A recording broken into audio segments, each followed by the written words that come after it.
kwa sababu ni mzuri sana kuzuia, ana nguvu, akabaki na mpira kwa muda mrefu. So hiyo kama umekuwa ni ile ni mtu kwenye hizo chini muda wote. Hii kabla ya mpira, kabla ya mechi wanacheka, baada ya mechi hapa utawaona.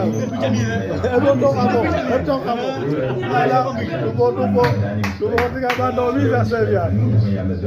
Huyu hapa akafurahi akiondoka, huyu ananuna huyu.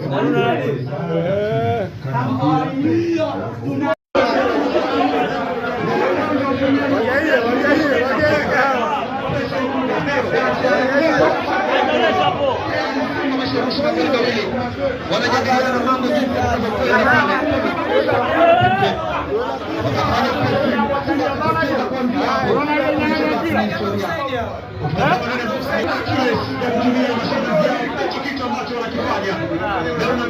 Baba